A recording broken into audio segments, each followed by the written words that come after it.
One, two, three. Kind of go back to what we've been talking about.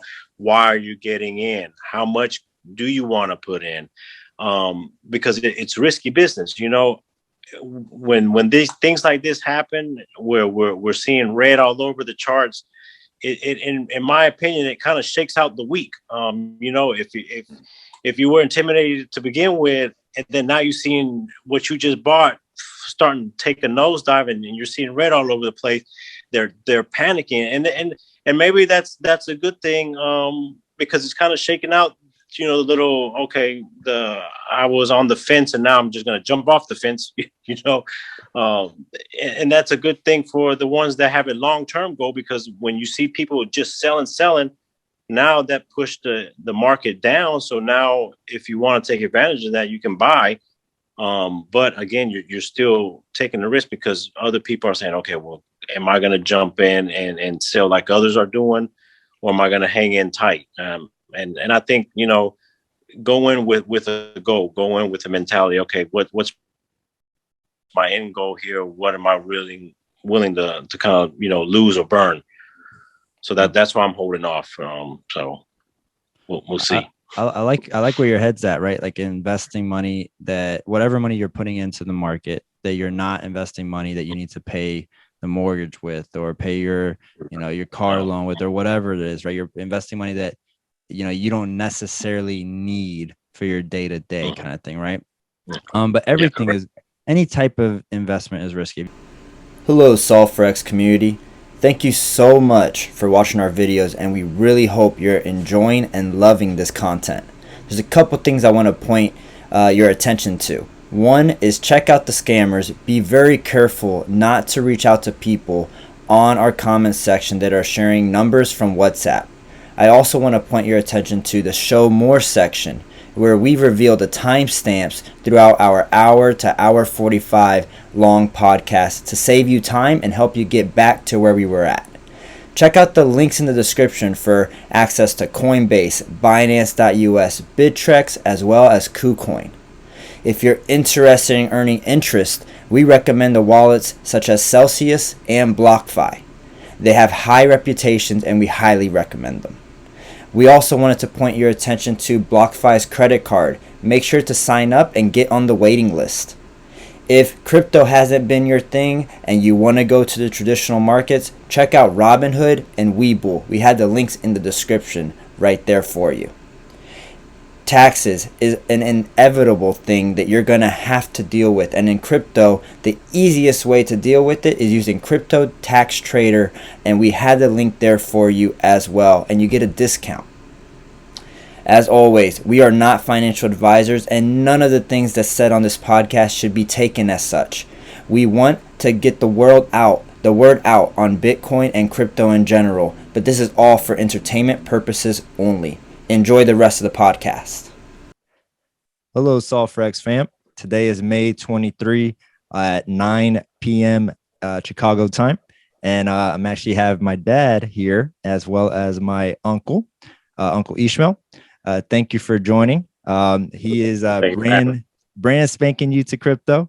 And I know right now we were rushing to get this podcast started, because it's one thing to be in the space for a while and have a lot of gains and then watch the dips happen, and it's not really affecting you as much.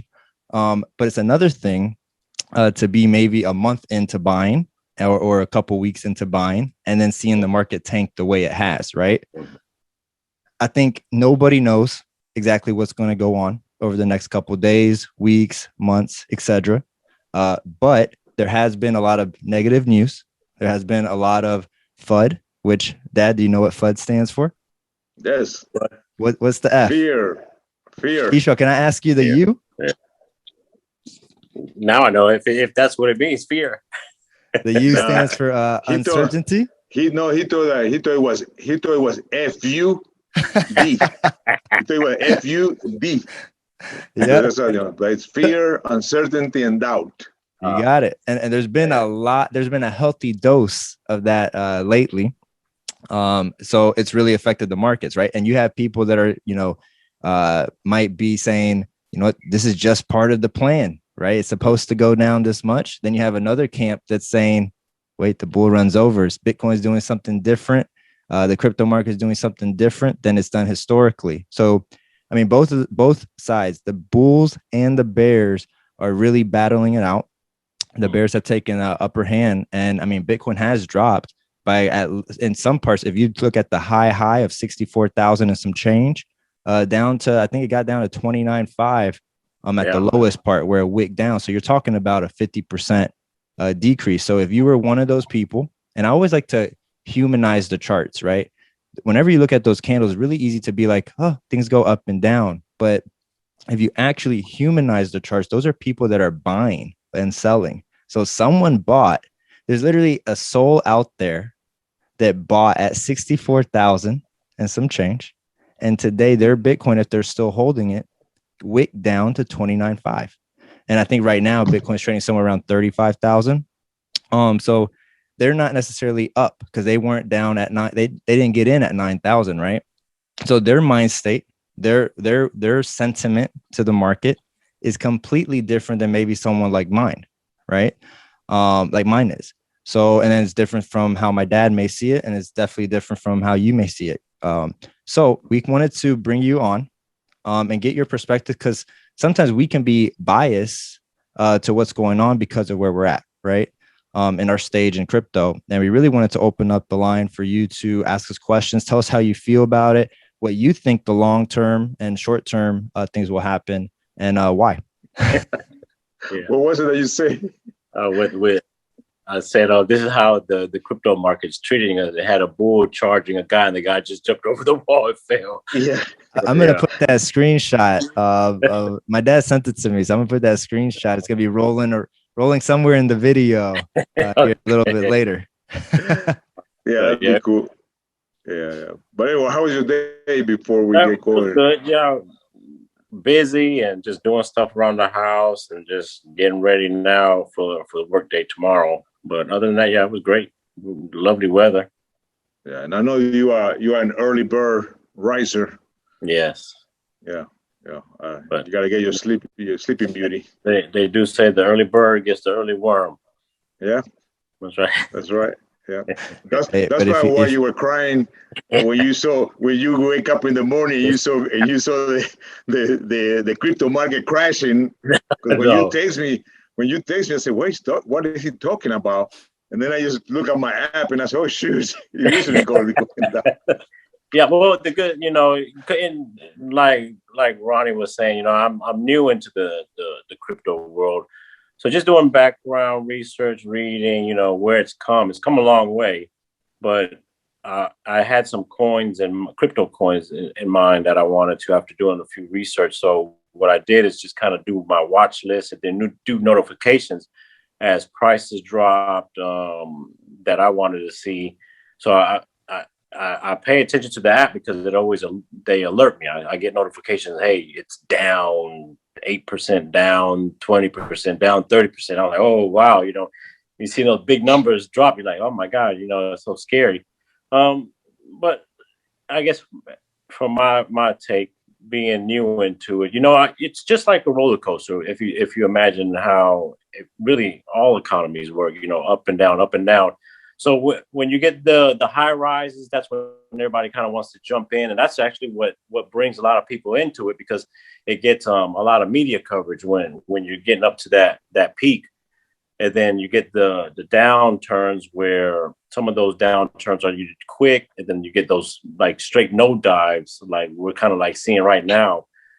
So those are, I guess, the ones that were scary. But, like, talking to you guys and listening to y'all's videos, you always want to approach investment of, okay, what can I manage to lose? What's my end goal? Do I dabble in this one, knowing it's very risky, or do I stick with this currency that seems kind of like streamlined, doing okay? So, just kind of doing your own homework and research is what you guys emphasize. And that's what I did. So I was like, okay, what's my goal here? What coins am I going to look at? What state of, I guess, hype are they in? And then my budget, do I set a budget? And then once I lock in with my budget, that's where I'm going to stay. Just listening to you guys. So let me ask you a question just to make sure I understand clearly. So you pretty much got involved with the crypto thanks to Ronald and I, because we got involved into YouTube and start putting out there. Pretty much that's how you got involved. Yeah, I saw I got the link from you guys, and I looked into it, and I've always heard about Bitcoin, and then most recently with Dogecoin. Of course, right? The Doge. You always hear, and that's the thing. When you see that in the media, that's when that kind of turns the light bulb on for some people, and just kind of turns on that curiosity. Say, okay, well, maybe I can do this. It's something new. It's not like your traditional stock market, where you kind of see older companies where they're at and where they're going. It's kind of a little more stable, in my opinion. Where crypto right now, it's been out for a couple of years, but it's still fairly new. And as we seen in the last couple of days, it's very volatile, going up and down, and then all of a sudden just takes a straight nosedive. So for the newbies like me, you're like, oh my God, what the hell? What just happened here? So again, it always comes back to you set your budget first. You set your budget and say, okay, what am I willing to lose? And then as we're seeing, we had a good day where it started to come back up, and then all of a sudden we're seeing red all over the screen. Yeah. So one of the advantages that you have, perhaps then maybe other followers of us, as far as YouTube channel is concerned, obviously you being my brother, having easy access to text me real quickly or send me a message, while a regular subscriber out there, they can send us a message in the comment sections, but it might not be as rapidly visible to us, to respond. So that's an advantage that you have. But most important, one thing that you said earlier in this conversation is that by you listening to those videos, you manage to learn different things that we are doing, including probably some of the strategies that we have used. And I know we have had some conversation between me and you, and I believe in some of our videos, that when you are coming into the market, when something is already a certain height, right? So something has already been at a certain level, I continue to mention you have to come in being very cautious. And I remember you asked me one time, like, about a specific coin and about you coming in, I think it was Ethereum. And I said, remember, if you come in Ethereum, just be cautious, because right now the market is not really stable. So that kind of help you determine, and for you to make your own decision whether you wanted to come in or not. And I think you end up setting a price target whenever you decided to come in, I guess, on that coin. Regardless whether it went down or not, Yeah, you're right. And the first coin I started out with was Doge. It was at a good price for a couple of weeks back, where I was like, okay, well, I'm gonna jump in here. It wasn't at its all-time high. It scaled back. So I was like, okay, well, I don't want to buy anything at its peak. So let me jump in now. And then 2 days later, it takes a nosedive. No, I should have waited 2 more days. Yeah, right there.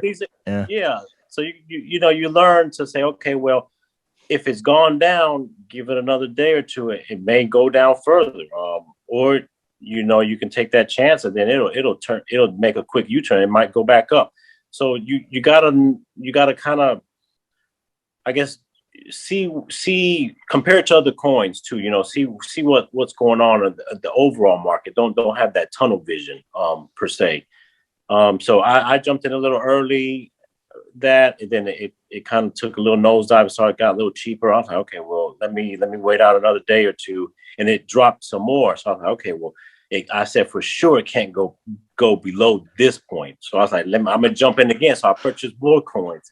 And yet again, I was wrong. It took another dive. Yeah. I think the lowest that I saw it.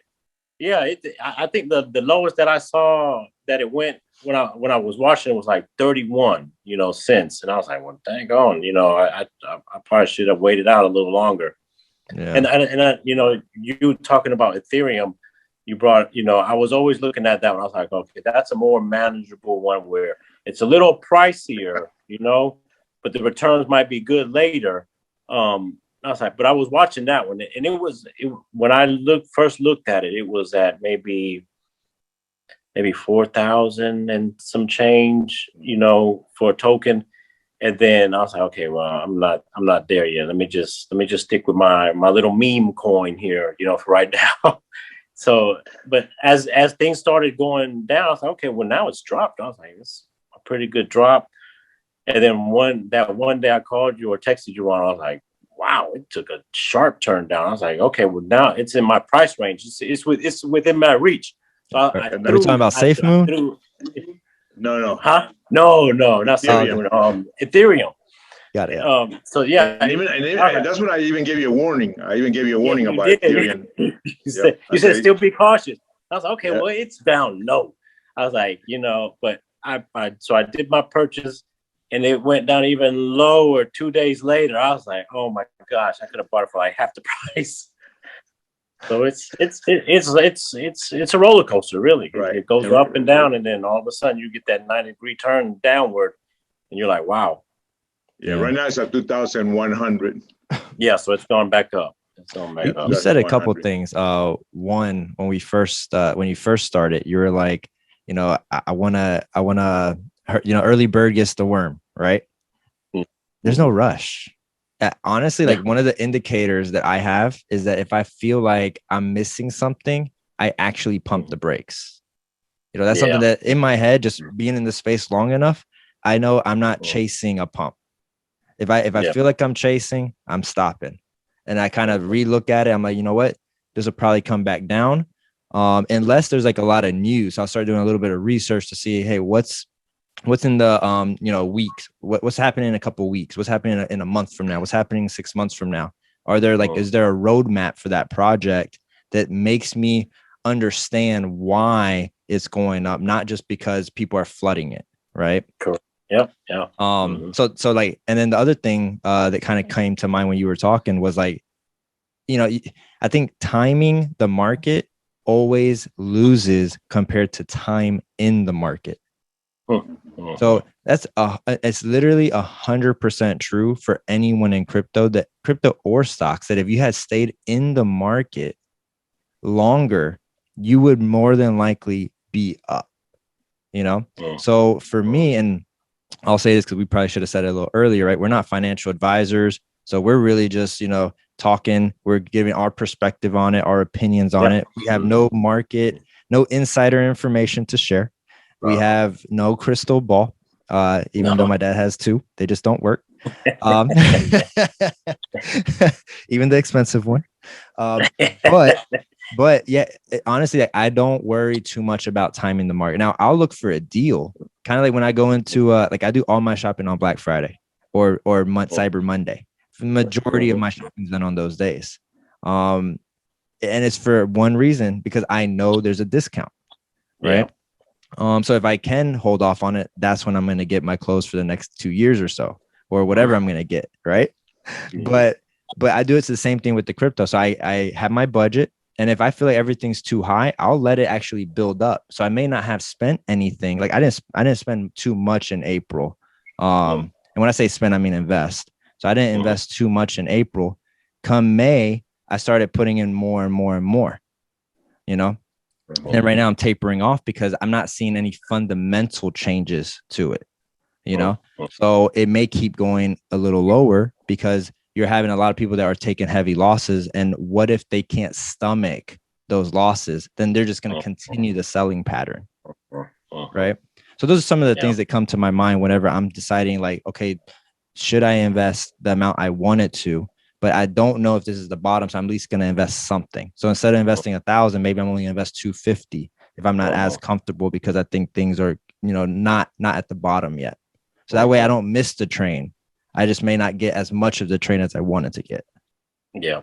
Well, that's a great point. I mean, especially that downward trend where you're saying, okay, well, I'm only going to throw in a little bit and see where it gets me. And if it continues, then that's when you kind of, start accelerating in the buying power. That's a great point. Mm-hmm. And in my mind, I kind of know like how much of which coins I want.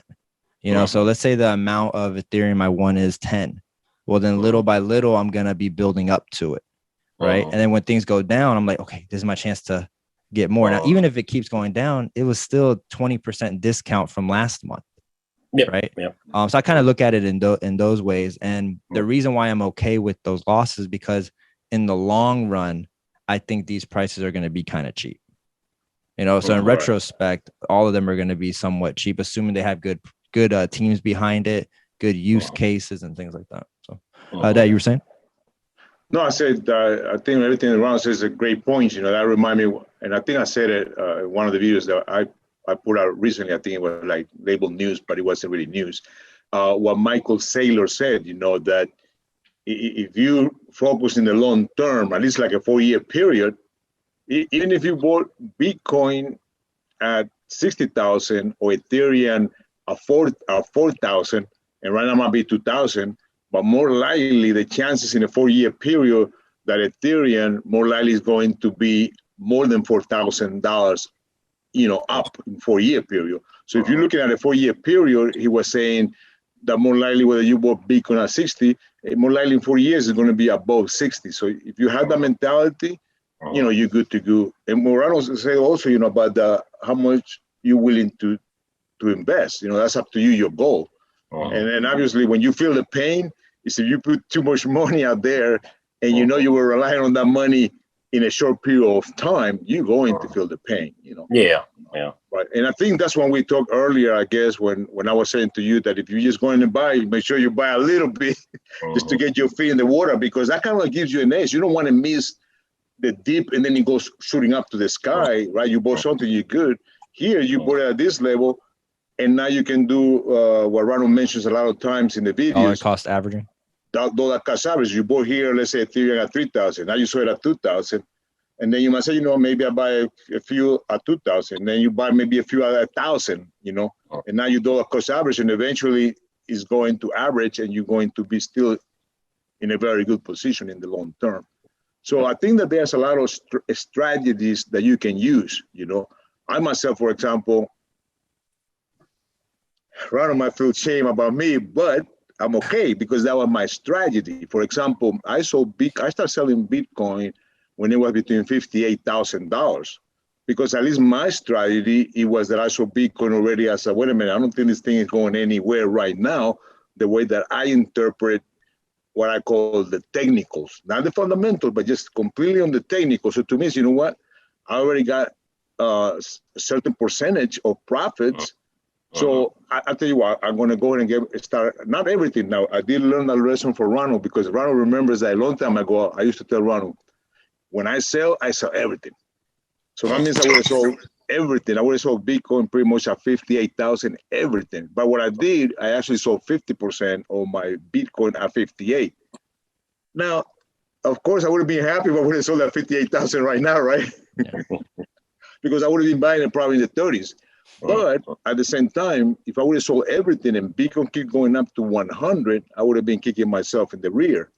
So this way, in my strategies that I already secure, at least for me, a certain percentage of the profits, and I'm still in the game, and I still got the 4-year mentality that, hey, whatever I've got, which is in the price range of 40,000, when I bought it between 40,000 to about 58, when I bought Bitcoin in that range before. So at least I feel comfortable that in 4 years, I'm still going to be good. It's still going to be a win-win, whatever way I look at it. No, yeah, you're right. I mean, and that's why looking, and y'all encourage, looking into, developing, I guess, your data or your knowledge base on what's going on with the market. So that's when, you kind of look at if you have coins, or you're looking at a certain token and saying, okay, well, let me go back and look at its history. You kind of see where it was at before, you may have seen it in the media. Or just on YouTube videos. Okay, you look at the trends. Where did it dip? Where did it increase? What time of the year? And that kind of gives you a background, not a future telling, but just a kind of like a history of, okay, well, this happened in the spring, it went up, and then it started to climb even further. So it kind of just lets you know that the history of the coin. Okay, well, it goes up and down, and then all of a sudden it just took this great increase.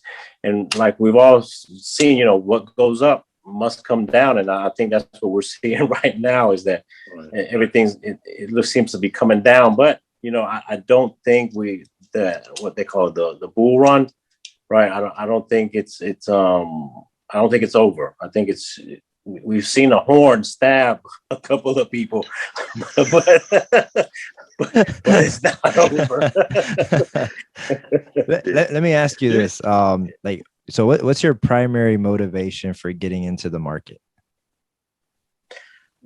I think with everything, it's just, you know, just diversifying how we're gonna retire in life later. You know, okay, you know, they're basically diversifying your retirement. You know, Roth IRAs, whether they just be money in the savings account.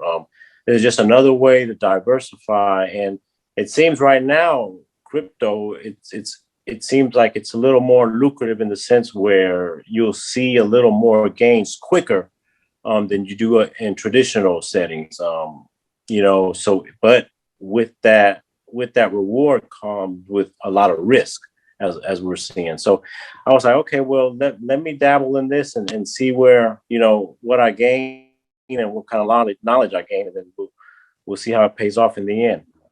Right. Yeah. You know, one thing, I wanted to let you know, because I know we haven't talked about it much in the podcast, and I don't even use it myself. I signed up for it, but I haven't actually moved money to those type of accounts. But there's two that I know about. There's one that's called Bitcoin IRA, and one that's called I Trust Capital. And those are basically where you can put money in there, pre-tax money or post-tax money, depending what type of IRA you open up.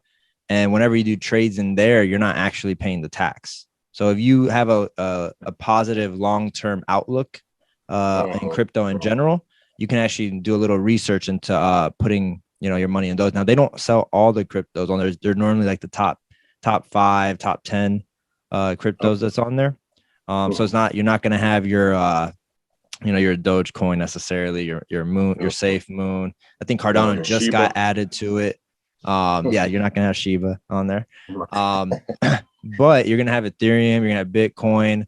I think XRP was still on there. You're gonna have different ones that have been in the space a little bit longer. Yeah, so that way you also don't touch it. You know, you're touching it once you get to the retirement age. So that's something to look at too. If you're trying to diversify from a retirement standpoint. I'm actually going to start doing that here soon. Cause I was like, you know what? I have enough money in my regular brokerage accounts or my Coinbase and Binance and all that kind of stuff, KuCoin, where now I want to start putting it into those tax advantage accounts, the ones that I'm locking in for a considerable amount of time and see where it's at. Because one of these, what's the likelihood that there's 6 coins, you know, that really make it like Google made it, right? Like Amazon made it. That's what I'm really betting on. And if I keep trading them back and forth, the likelihood that I'm going to miss a pump is pretty high, you know? So that's been something that I wanted to share with you on that, especially when you're talking about diversifying. And it encourages you to not sell it. So you could put a portion of your dollar cost averaging amount into one of those type of accounts. That'll probably help you too.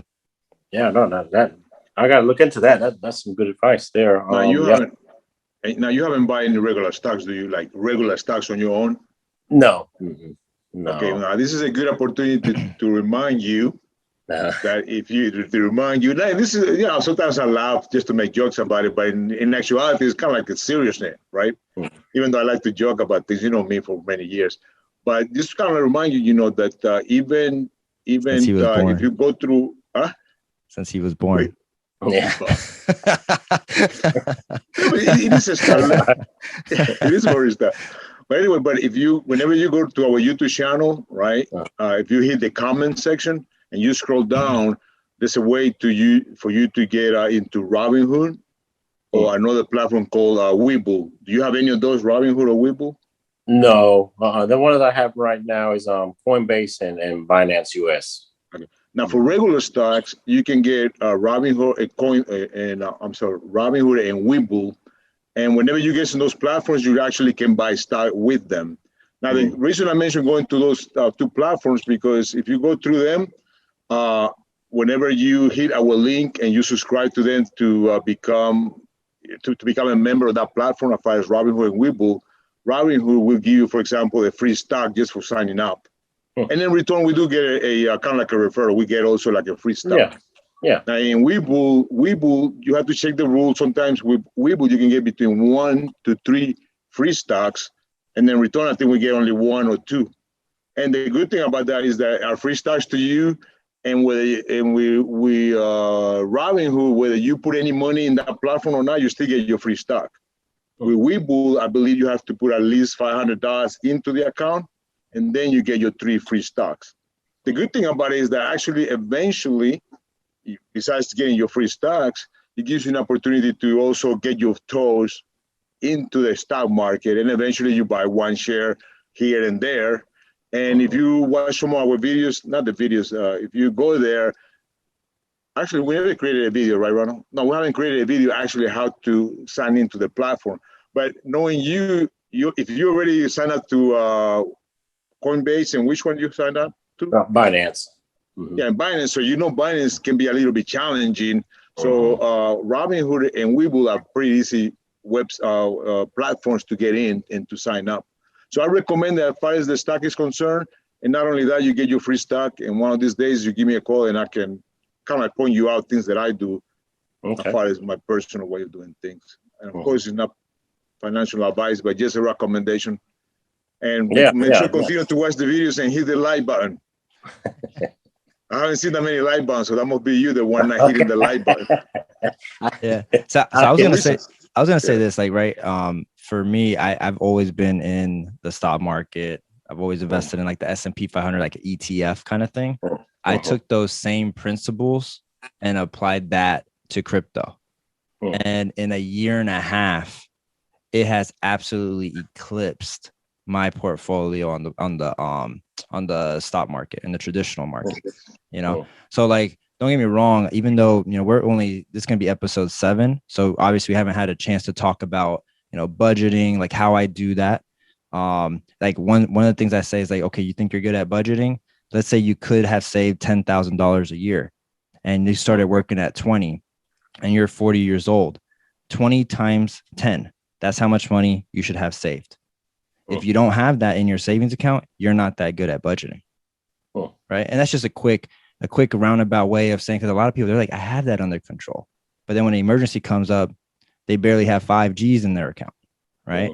And that's maybe only 1 year of savings, but you had 20 years to get a shot at doing it and you barely did it. Right. So those are some of the things that we haven't quite talked about yet, just because we just started. But I don't I literally treat the crypto market no different. I don't treat it like a Las Vegas casino. I treat it just like I do in the stock market. Now, when things do go higher, I will sell slowly. Like I'll sell 25%, 25%, 25%. And then if it keeps going up, I'm not selling anymore. I'll just wait till it comes back down so I could take 75% of those profits and put it back in at a lower price. Right. And that was some of the lessons that I learned for myself, because I sold it all and the thing kept going up. And I was like, I sold it into what? Dollars? Now I'm sitting there with cash, and granted, I made profit, but now I'm outside of the asset 100%, have no exposure anymore. So no matter what thing you're investing in, unless you absolutely know, you know what, I'm getting to the worst type of coin ever, I'm just waiting for the pump and then I'm out. Well, then now you know your thesis behind it. For the most part, I don't get into those type of coins. Like, for example, Doge, I'm in Doge and I know why. Because I know it's one of the 3 cryptos that people get into when they're new into the market. That's literally the reason why I'm in it. Right. And then I know that there's a billionaire who's absolutely in love with it. Right. So that's my investment thesis behind it. Not that I think things are going to be built on it. The supply is not good because they keep printing more and more of it. So even though I'm putting money in it, I'm putting the amount based off my research, right? How much I'm willing to be like, okay, I want to have some exposure to it, because if I don't, I would have missed out on the crazy gains that it had. Right. Now I wish I would have put more, but in hindsight, it's easy to say that. It's not easy to say that in the moment. You know. Yeah. So Yeah, just go ahead. Go It's funny you say Dogecoin because now I'm going to give you my latest perspective on Dogecoin, and this I kind of like did a 180 on Dogecoin right now. My perspective on Dogecoin was exactly that, was a meme coin, and believe it or not, I just joined the army of Dogecoin believers. The Dogecoin is going to the moon, and the Dogecoin is now I believe that Dogecoin is the people's money, and that's what people want. And the reason I said that because it's kind of like funny, right? How I did it 180. Because remember, I'm 56 years old, so I'm not in that millennium that believe on those type of diamond hands, but doing just a little bit of my own research, not in the fundamentals, right? Now this is kind of weird what I'm saying right now. This is strictly my opinion, but not in the fundamentals, but pretty much in the what I'm looking in the community. What I'm looking recently is the community of Doge. Since the creation of Doge, a lot of people been investing in it, and they were holding for many years without that thing doing anything. But they did it because they believe in it. And I've been reading some chats and stuff of people that actually had created that community for years to come, and they believe that Dogecoin was created for those people that can afford to buy something with Dogecoin versus Bitcoin that might have, gotten higher, even though they might not understand 100% the Bitcoin concept, of a digital asset or digital gold. They're actually thinking of exchanging of money. So, but because of that, I converted myself to Dogecoin because I believe that community believes in something. And I looked already that if you look for the what's been happening recently, with Mark Cuban, for example, accepting Dogecoin to buy merchandise instead to buy tickets and stuff. And another team, and if you Google it, whatever, there's another team that just did the same thing. Now they're going to start sending Doge. And there's a couple of the companies, I wish I would have been prepared for this, but there's other companies that they are doing the same thing. So it's about 3 or 4 companies, big companies, that now they are getting into the acceptance of it. And not because there is a fundamental, but because of this community of a belief. And I said to myself, I don't want to be left behind. Yeah. So now I have invested a good portion of it, and I'm there to stay with it. So I'm there with the Doge Club. I'm not there to have exposure. I agree. And doing the research, a lot of times when you look at the media, when Elon was saying, okay, he was kind of turning his focus on Doge, and then he kind of like said, okay, well, I'm going to pull off of Bitcoin and not accept it as, as a payment for my vehicles. And, a lot of people took that as a big time diss, but I didn't take it as a diss to Bitcoin. I thought he was giving Bitcoin basically a compliment, saying, okay, you know what, its mission right now, Bitcoin wants to be the digital gold. Who goes to a car dealership? Who goes anywhere right now with a bar of gold in their back pocket and say, I want 3 T-shirts, or I want to buy a Jetta? No one does that, right? Because that's not a realistic method of paying for anything. So what he wants to do, in my mind, in my opinion, is that he's reserving that as what it was sought out to be, a digital gold. So he's basically paying tribute or giving that compliment to Bitcoin. Okay, well, I've been accepting this, but I shouldn't, because this is going to be somewhere big later on. And then he kind of scaled down and said, okay, Doge looks like more of a realistic form of payment.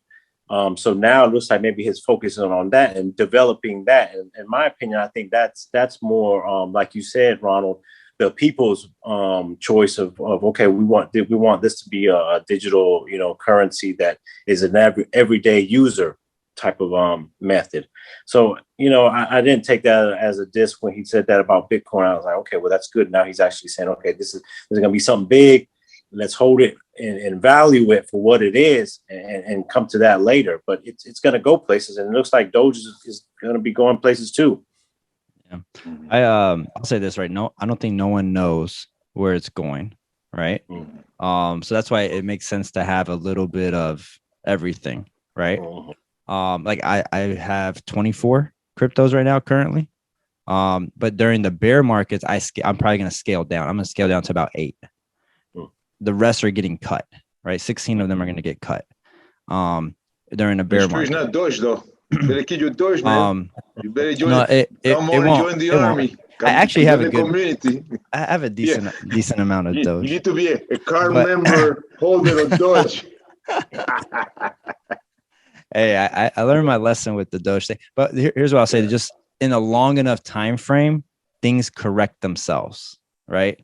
Yeah, so while I think right now it makes sense for Doge to be like the currency, or for that's the selling point for it. There's just technical things that hold it back from being able to do that. Transactions per second, right, is one of them. 12 there's 12 wallets that hold a crazy amount. I want to say about 40% of the supply, right? It's not decentralized at all. So not only can those 12 people tank the market if they were to sell everything, but the people that are actually like mining it and all that kind of stuff, it's not built to have 9, or how many people's in the world, like 7 billion on it. Right. So it's not designed for that. Right. So there will be a tipping point, kind of like Ethereum right now. Like the reason why you have other people really clipping on the tails of Ethereum, they're trying to sell like the smart contract, the decentralized finance, the NFT market. The reason why there's a lot of competition there is because Ethereum wasn't built for that. It wasn't built for the scalability of that. Right. That's why you get a lot of high fees on it. On Ethereum, you're going to run into similar issues with Doge once it gets to a certain amount of transactions being done on the blockchain. But from here to fees, yeah. So from here to 10 years from now, though, let's say 10 times more people now use Doge, the system is going to start having a lot of issues and a lot of cracks in the foundation. But it doesn't mean that it couldn't be a good investment for now to the next 10 years. You're forgetting the father of Doge, who it is, Elon Musk. Elon Musk can put a rocket to the moon, and he's going to get Doge to the moon, and he's going to be working with the developers. Did you see the video from Charles Hopkins? And Charles Hopkins, I'll put his face in the video, but he's one of the founders of Ethereum. He was one of the founders of Ethereum. He left Ethereum and started Cardano. Now, he gets a lot of blame for doing things slow, right? Because he doesn't like to take shortcuts. So they'll blame, hey, like, you don't have nothing exciting coming out. You don't have this coming out. You don't have that coming out. You're not marketing, your coin that much. So a lot of, investors that are in it only for the money, they really do put a lot of blame on him for not pumping Cardano the way he probably could and the way other coins do. Right. But he's actually made a video towards Elon Musk on like, hey, you really want Doge to work? These are the problems you need to solve. And there's about 12 different problems that he listed on there. I saw that, yeah. Yep. So that's what I mean. Like, I'm not saying you can't make money in it. Remember, during the .com boom, you put a .com behind your name, your company went up in value. But over time, once everything popped, those companies didn't all make it. The ones that actually had the technology, the ones that actually had a good team, the ones that actually had a good roadmap, the ones that had a vision, those were the ones that actually made it. So just whenever I always remember today is May 23rd, 2021. Doge to the moon, or what Ronald is saying. What do you think, Ishmael? But what's your prediction for Dogecoin? I think it's going to go. In my opinion, I think it's going in places.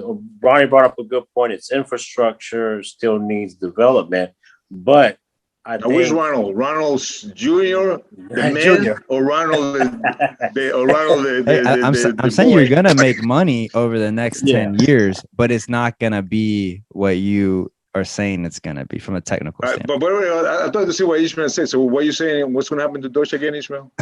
I think, it's in my opinion, I think it's gonna go up.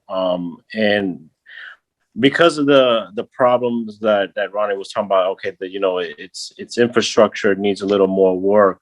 But now that, like you said, Ronald, Senior, it's got a big player in its on its side saying, okay, well, what can we do to fix it? And then not only that, now you got other companies saying, okay, well, this is a form of payment where that we'll actually take. So it's already got lights on it, you know, and they see it's got problems to kind of take it to the next level. But I think that those problems are going to be worked out. But the thing is that when people see this, they see, okay, this is a popular coin. Let me jump in. So now that's going to start driving prices going up and versus, you know, selling off. So I'm thinking it's going to have some good gains in the near future. Now, I love Ishmael. I mean, he sounds like a professional, don't it? Hey, Ishmael sounds like a professional podcaster. He's like a professional YouTuber podcaster. I'm not saying it's not going to go up. I'm just saying you got to proceed with caution. This is no different than a company getting attention by buying Bitcoin and not having a intention of holding it, right? If they say, hey, I'm buying this or I'm doing this, their stock price goes up. So the fact that, you know, the Mavericks or Mark Cuban's basketball team takes Doge, and other companies or teams take Doge, it's more, to me, it's like they get an instant publicity. They get instant news covers. They get instant that, you know, it doesn't mean that, you know, that they're going to do something with it. Yeah. My Doge is there, you know, not that I'm ever going to sell it.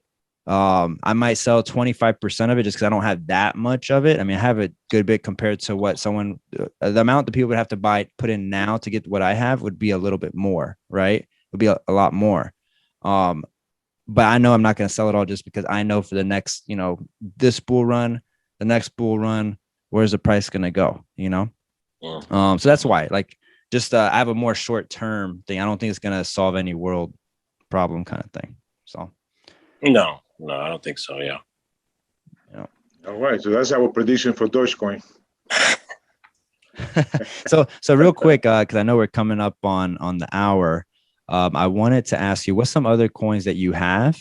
And then if you can give a little bit as to why you invested in it. And even if the reason's like, hey, I just think this one's going to go up, that's fine as well.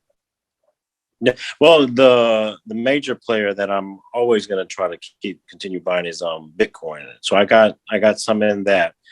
And really just because of its what it's about, kind of being that digital gold, basically the godfather of all, in my opinion, the godfather of all crypto. So if you got the godfather, you know, that's basically kind of created this whole market world of crypto. Okay, they've gotten their feet more wet than the other guys. So, and they know what venues or what roads kind of take to kind of help them propel them to that next level. So I got a fraction. I definitely don't have a full Bitcoin, but that's my goal, is to have a full Bitcoin.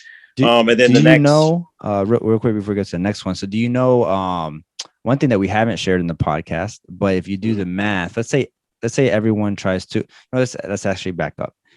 There's roughly 46 million millionaires in the world, right?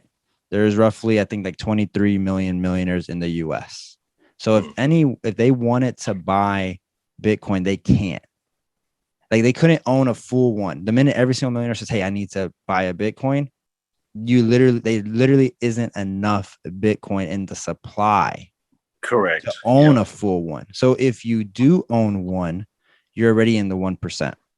Wow. But and just over time, assuming nothing fundamental breaks with Bitcoin, you're gonna be in the 1% just off of sheer numbers, right?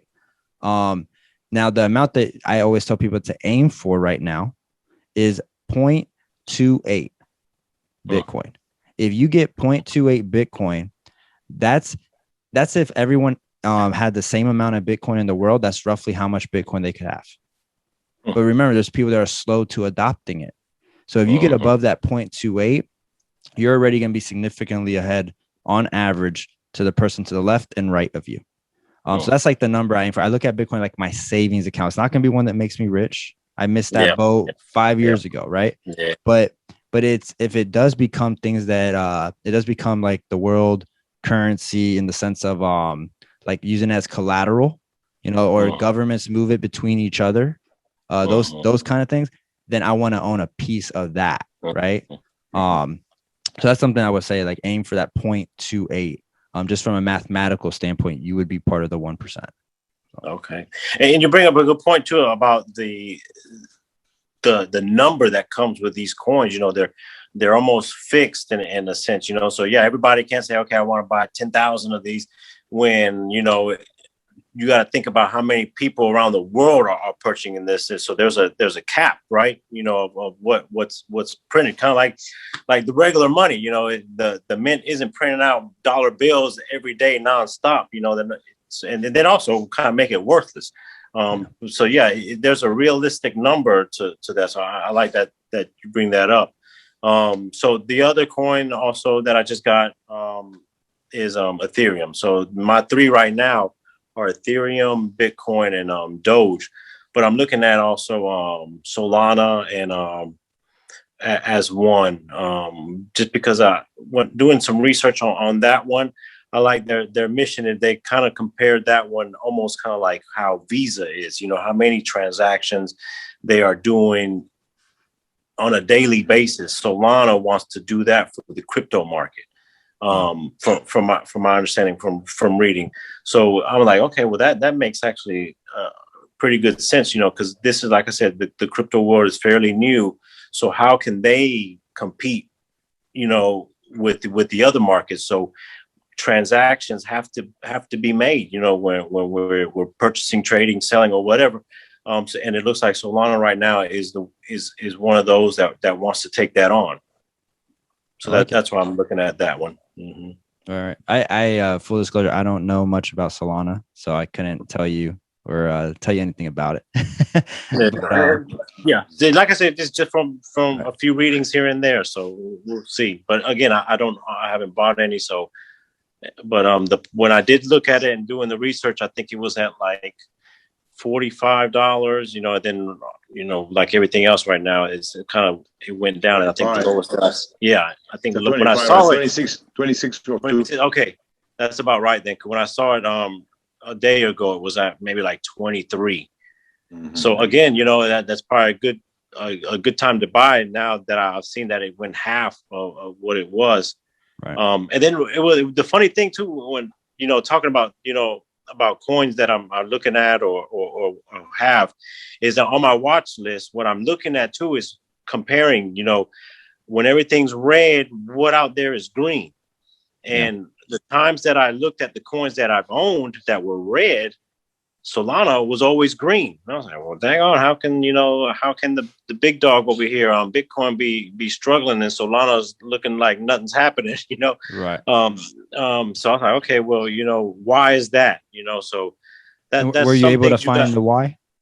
I did not find the why, no. And the why right now doesn't exist because it's all red. So I don't know what magic it was working, you know, weeks ago when everything else was red and it was green. But right now it looks like it's part of the pack where it's all red right now. You know, I mean, in my opinion, you know, like Solana, like everything that you just said, I believe the reason was going up and other coins were like going down. Mm-hmm. It's because exactly for what you just said. And I believe I heard somebody else talk about Solana in the same way. Mm-hmm. And I believe that because they have a good price going on and some acceptance going on, that's why they kept it going up.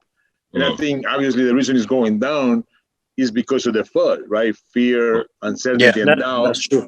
You know, because of what China said, or because this other guy said, or this other country saying, everybody say, wait a minute, oh no, I'm selling now. So, you know, I think that's the reason everybody's selling, not because of a fundamental issue, but just because everybody's selling.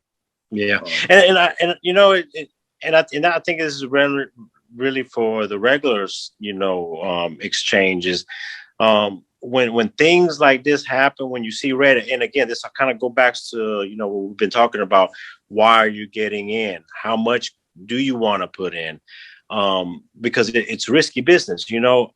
When these things like this happen, where we're seeing red all over the charts, it in my opinion, it kind of shakes out the weak. You know, if you were intimidated to begin with, and then now you're seeing what you just bought starting to take a nosedive, and you're seeing red all over the place, they're panicking, and maybe that's a good thing, because it's kind of shaking out the little, okay, I was on the fence and now I'm just going to jump off the fence, and that's a good thing for the ones that have a long-term goal, because when you see people just selling, now that pushed the market down. So now if you want to take advantage of that, you can buy.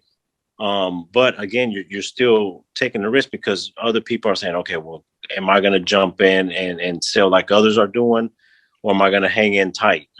And I think, go in with a goal, go in with a mentality. Okay, what's my end goal here? What am I really willing to kind of, lose or burn? So that's why I'm holding off. So we'll see.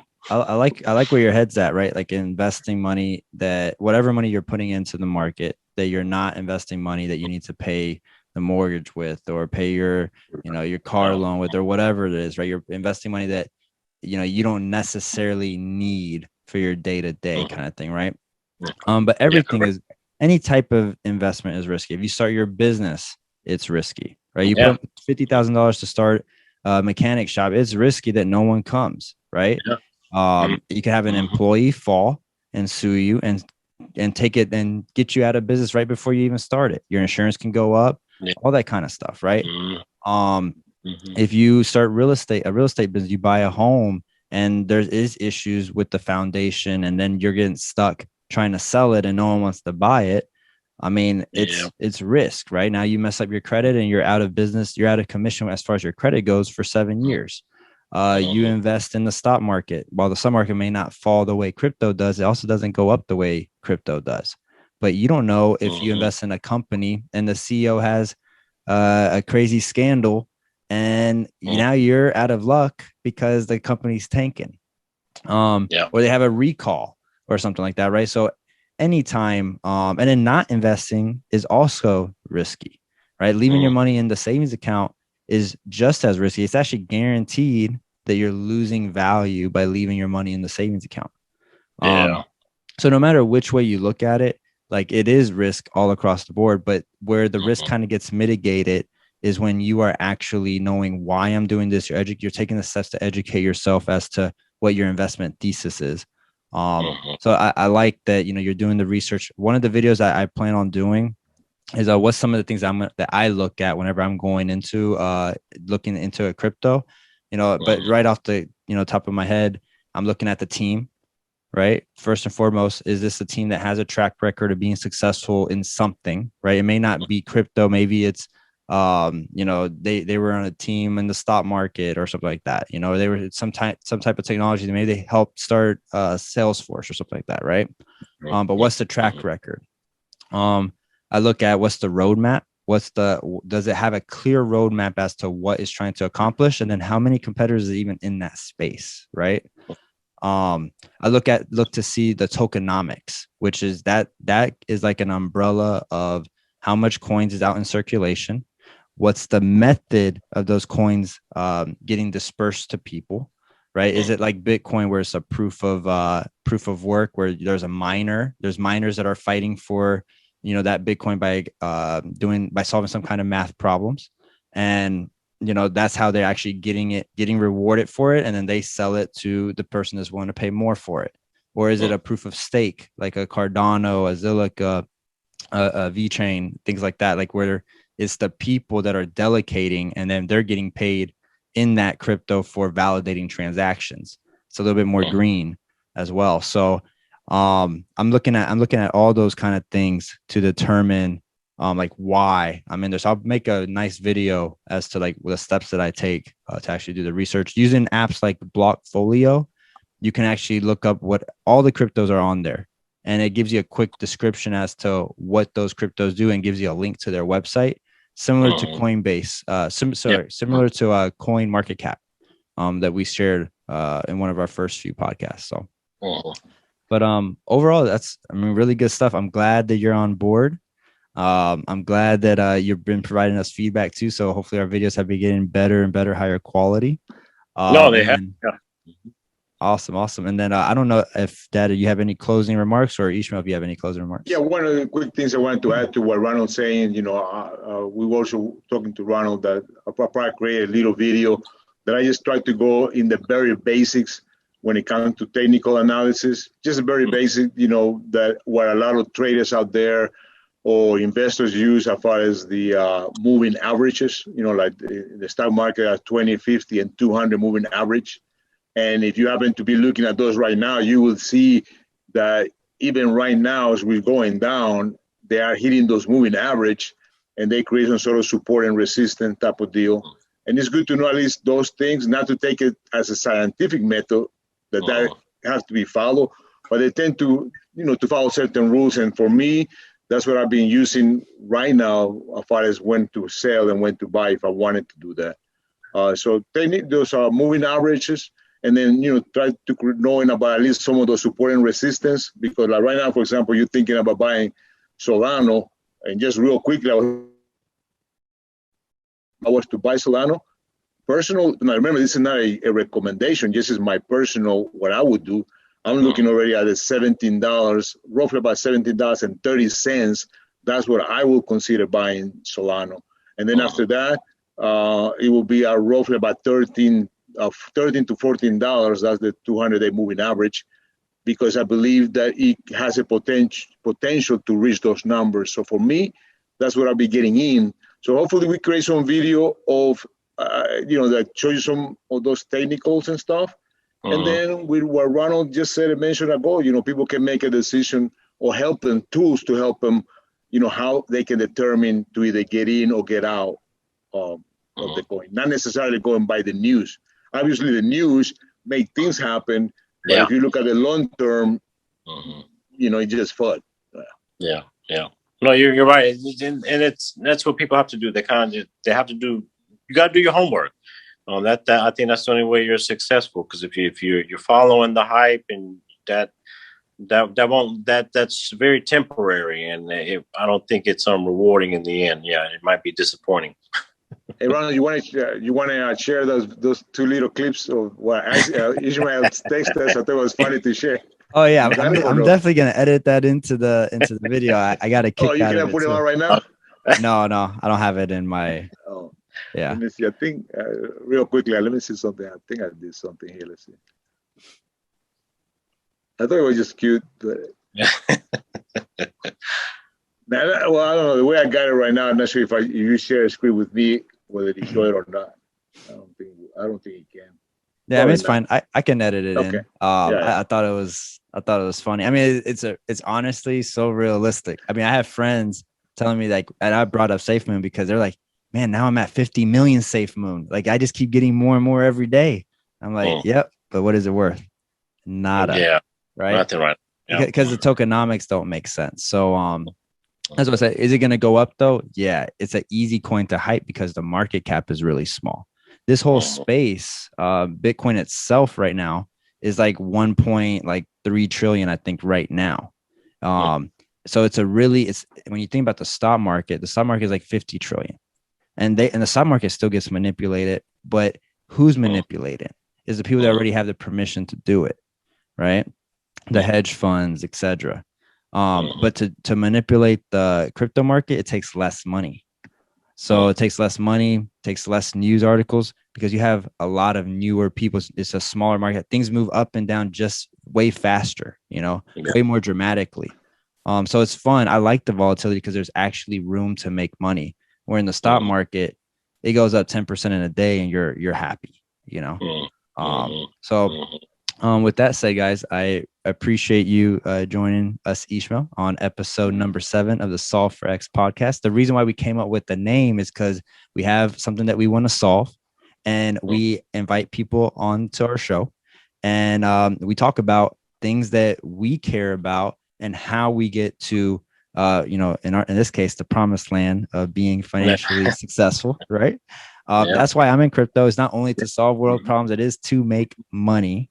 The definition of money is something that me and my dad also argue about, but I will say that for another podcast. But welcome to the Solve for X family, and I appreciate having you on tonight. No, thank you for having me. It was fun. So yeah, definitely sharing ideas and how to move forward, and we'll all be there together. Awesome.